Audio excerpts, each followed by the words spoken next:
Teams format. And before we begin, I'd also like to acknowledge and respect the treaties that were made on these lands and acknowledge that the Keystone Centre is located on Treaty 2 lands. On behalf of the Keystone Centre, I welcome you to the traditional homelands of the Dakota, Anishinaabe, Ojibwe, Cree, Dene, and Métis peoples. With that, we'll call our annual general meeting to order. And the minutes of our annual general meeting of 2019, held November 28th of 2019, were distributed. Any errors or omissions to those minutes? Seeing none, can I get a motion to adopt the minutes as circulated? Tanya? Yep. Seconder? Wayne? All in favor? That is carried.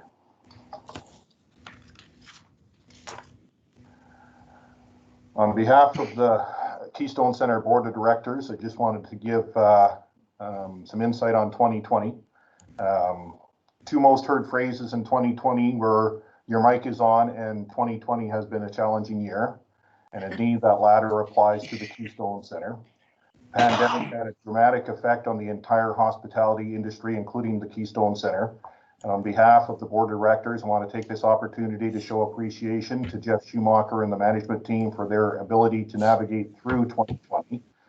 Our ability to deliver an operating surplus in a year that saw the facility virtually shut down for the final 4.5 months of the fiscal year is a testament to their ability to manage expenses and take advantage of grant programs offered by various government levels.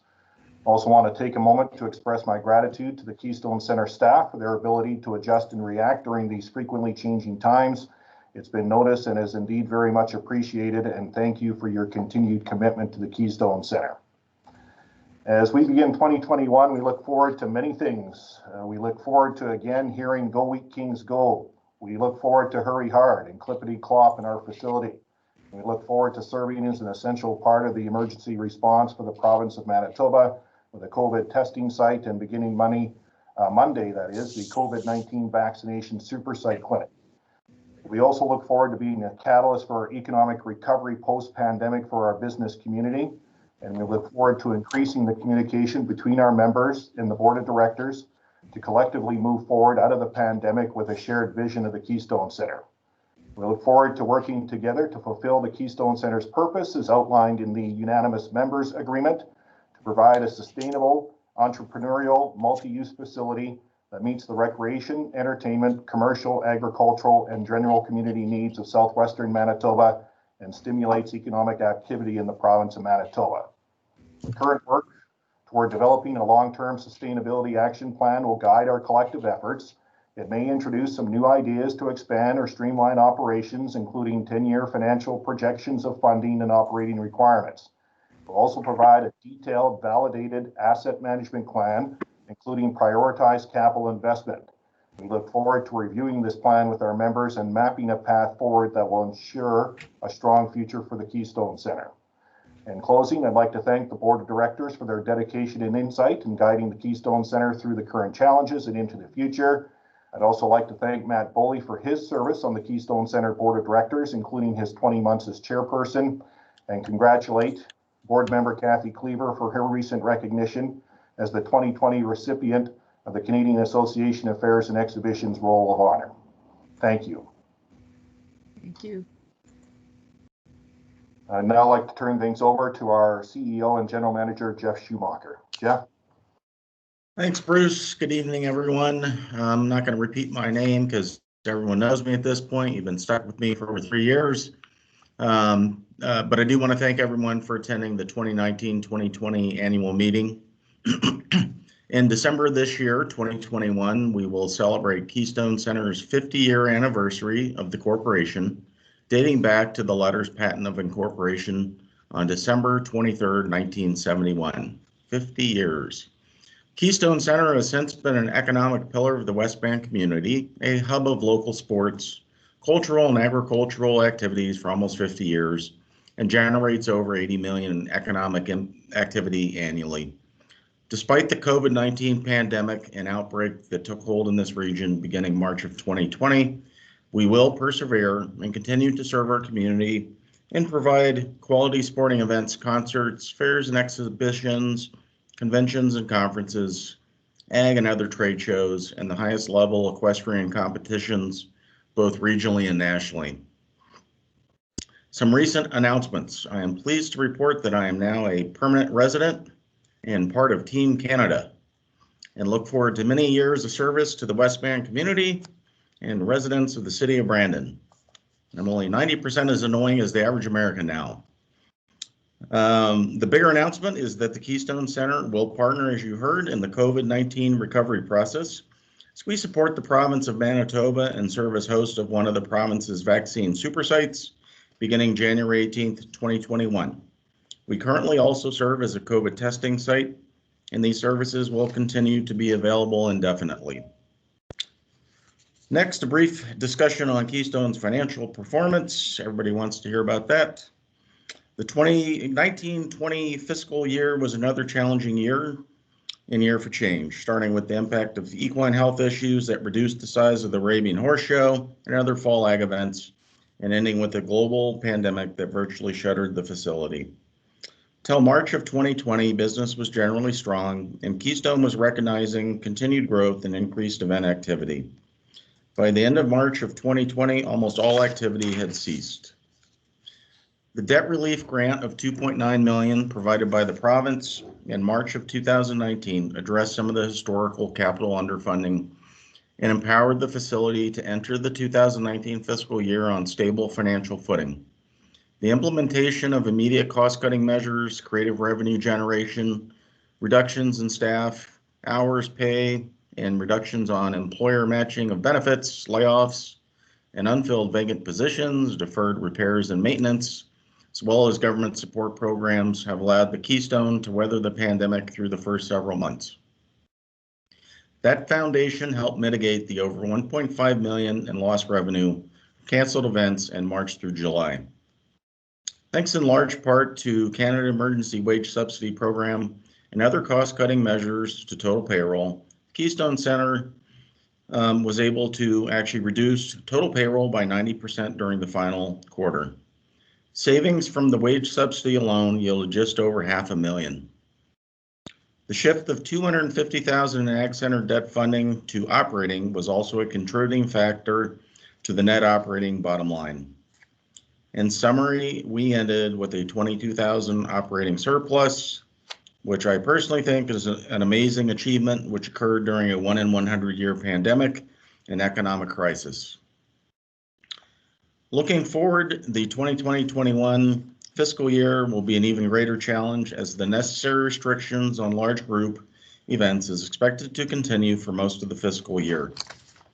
Continued attention to expense management, ongoing support from the CEWS program, or CEWS as our accountants say, and modest rent revenues received while serving as a regional COVID testing site and vaccine super site will help to partially offset the multi-million-dollar revenue losses that will continue through the year.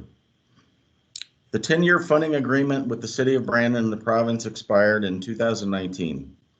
A new long-term funding agreement that includes adequate, predictable capital and operating support is essential to allow the facility to plan and execute new revenue growth strategies and maintain the nearly 50-year-old facility into the next decade.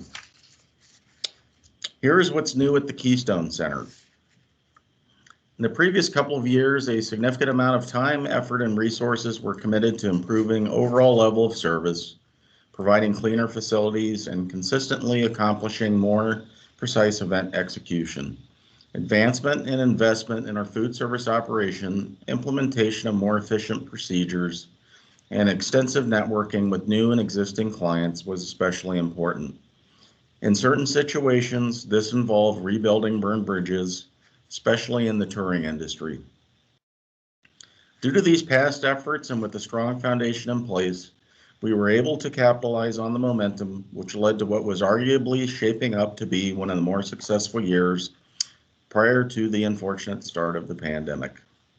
We continued to showcase a diverse lineup of touring events, including Rock the Rink, Friends Tour with Dean Brody and Dallas Smith, Fight for the Troops Mixed Martial Arts Competition, Champions of Magic, We Will Rock You, WW Live Road to WrestleMania, The Price is Right Live, and Gore Bamford Redneck Music Fest. We also booked several events that canceled due to the pandemic, including PBR Mazer Group Shootout, High Valley in Concert, Baby Shark Live Tour, and Rock Concert Saints and Sinners Tour. Also confirmed but postponed, Perennial Entertainers ZZ Top. I'm hoping they are still around by the time we reschedule. The Keystone Sales Department continued to grow our banquet business and develop new venture opportunities. Prior to the pandemic, we were pacing to complete our highest gross revenue year due to increased activity levels. Our latest endeavor is a partnership with Clara to pour a large slab foundation, purchase and build a Clara tent, erect a new covered pavilion, add electrical service, purchase VIP portable restrooms, complete improvements to our outdoor stage, and then finally provide decorating and banquet services for weddings, cultural, and special events. This new venture was made possible in part with various grants and in-kind services provided by the City of Brandon, Endow Manitoba, Manitoba 150, with matching grants from Brandon Area Community Foundation, United Way, and Crane Steel. Additional sponsors for future phases of this project include Heritage Co-op, Pepsi, Sunrise Credit Union, and the Green Spot. Prior to the complete shutdown of the event business, more than 20 new weddings and special events had already been confirmed. Due to various grants and continued funding partner support, several capital projects were completed. The following list is not inclusive, but several examples include installation of automated sliding door south end for more accessibility, and the post-COVID bonus is touchless entry. Dehumidification improvements and the addition of family female change rooms in the north arenas. Continued payments on the previously installed and now in use Nevco high-def center hung scoreboard. Additional stabling equipment for future large equestrian events. Various other investments in equipment and software to improve safety, efficiency, and banquet capacity. Continuation of a multi-year upgrade of facility lighting to LED fixtures made possible by support from Efficiency Manitoba grants. Not completed in fiscal 2019-20, but ready for use this season, the new NHL-approved acrylic and dasher board system produced and installed by Athletica. This new system is safer for young and old players alike, easier to change over for concerts or other events, and checks another box on the list of outstanding, not up to standard items with the WHL. In closing, I would like to thank our outgoing chair for the Keystone Board of Directors, Matt Boley, as well as incoming and current interim chair, Bruce Lepke, for volunteering to serve until elections in January of 2021, later tonight, and perhaps beyond. Thanks to our continuing Keystone Board members, and a special welcome to our newer members. I would like to thank the wonderful Keystone management team and all of our Keystone employees and contractors for their continued hard work and dedication. I would also like to welcome the new Wheat Kings owner, Jared Jacobson, and wish him a successful next season, whatever it appears to be and whatever it will end up being. And as always, on behalf of our management team and the Keystone Board of Directors, we recognize and thank our many tenants, sponsors, rental clients, and funding partners, the City of Brandon and Province of Manitoba. And with that, I yield back to Bruce. Thank you very much, Jeff. Both Jeff and I have alluded to it, but next up on our agenda, I'd like to turn things over to Todd Birkin from BDO for a look at our auditor's report and the 2019-2020 financial statements. Todd? Great, thanks, Bruce. I'm going to share my screen if that works, because I think it probably just adds some context to the discussion.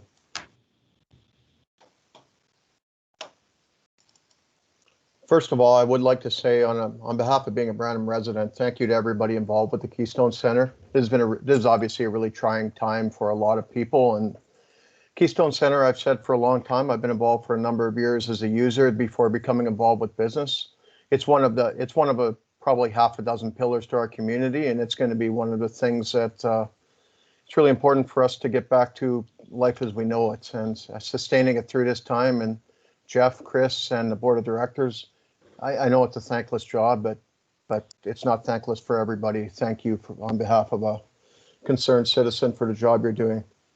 Financial statements themselves, as they're pulled up on the screen, what they do show is a picture of, we need to remember these covered a period August 1st, 2019 through effectively the middle of March, which would be pre-COVID, and middle of March through July 31st, which would be worldwide pandemic. And there is, other than providing a set of financial statements for maybe a cruise line industry, I don't know of any organization would be more affected than the Keystone Centre.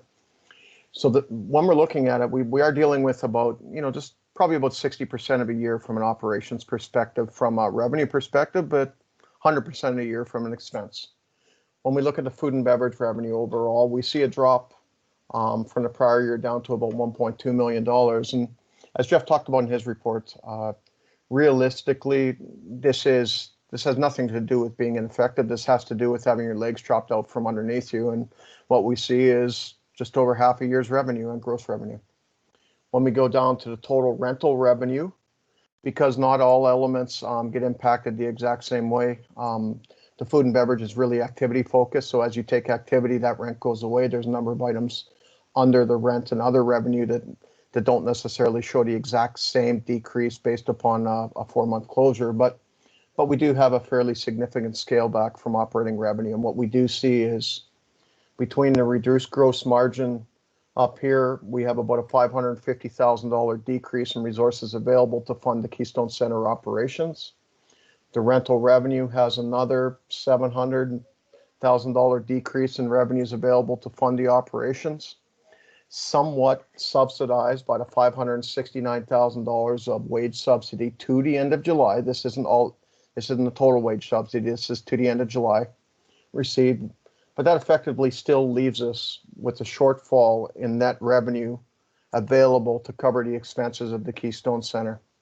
And that takes us from just under $6.3 million in the prior year down to $5,569,000 in the current year. And that's a $700,000 decrease overall in revenues. Now, as Jeff alluded to, there was definitely cost management taken into account in the current year. So overall, expenses were trimmed where they could be, but there are a number of expenses just because people aren't walking through the building that don't go away. So it's not a case where your expenses suddenly become 60% of what they were in the previous year. But what they do show is a picture of the variable expenses that are included within the body of expenses were reduced to the extent that they could be.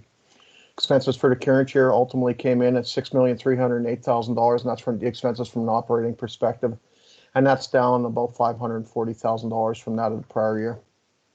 That leaves us from a loss from operations before funding of $739,000 this year compared to $573,000 last year.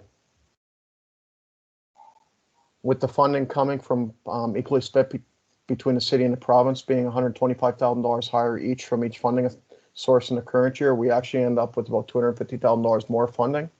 And we get down to that $22,000 operating surplus, as mentioned by Jeff in his presentation. Now again, I will double what Jeff said. That's a hell of an achievement. But I would also encourage people not to overread it. It is on the backs of an increase in funding, and it's on the back of a lot of expense management, and it's on the back of wage subsidy of $570,000.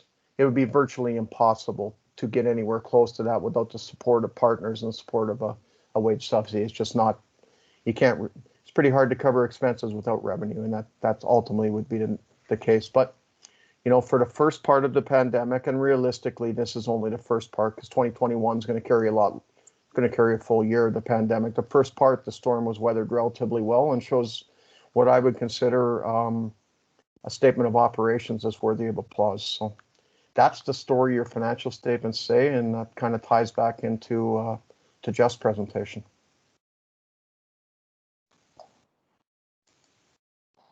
Thank you very much, Todd. At this point, I'd like to open up the floor for any questions of Todd on the audited statements.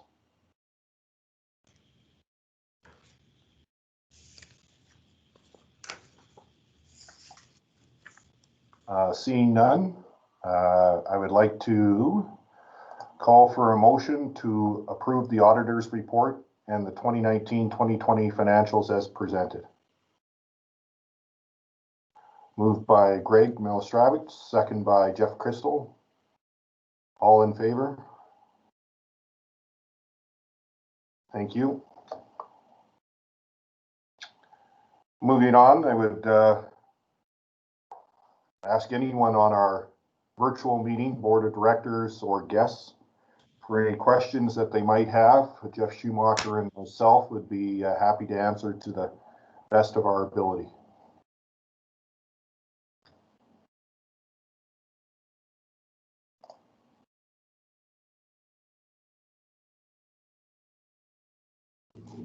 Your Worship, your request. Thank you, Chairman Bruce. It may not be a question, but certainly a comment, and certainly life as we are accustomed to has certainly been changed for everyone. Lots of organizations, but the organizations probably carrying the biggest burden are any that really rely on large crowds, and the Keystone would be at pretty much the top of that list in our community and most any community, and certainly we've stayed in touch fairly closely with Keystone board management throughout. As the public knows, City Council has two representatives on the Keystone board. Of course, the current chair, Bruce Lupke, as well as Councillor Glenn Parker, and certainly we've had good representation over the years, and those people do keep council quite apprised, and it was certainly quite concerning how the Keystone was going to be able to navigate through this situation. But you can't believe my delight to see the result. And Todd's explanation is certainly that it was probably 70% of the year, or probably 30% of the year, affected by the pandemic, and the next year will certainly be more of it coming on. But the fact that you're able to keep your head above sea level and end with a small surplus is extraordinary, in my opinion. So I just do want to pass on our commendation, if you will, to especially management and the board for really just navigating through these very unprecedented times, and keeping the facility going, and not only that, as I understand, making quite a few improvements in that period of time, making the facility available for any events that can still utilize it, not the least of which is the COVID testing site, and now the super vaccination site that will open next Monday. So I just would like to congratulate everyone involved, especially the management and staff, for being able to soldier on through all of this. And we're not done yet. As it's often said, we're a long ways from taking a victory lap. But again, very important that you're able to keep in that state so that we can come out the other side and begin to get back to normal. So thanks very much, and carry on. Thank you very much, Your Worship. Any other questions or comments from our guests or anyone from our board of directors?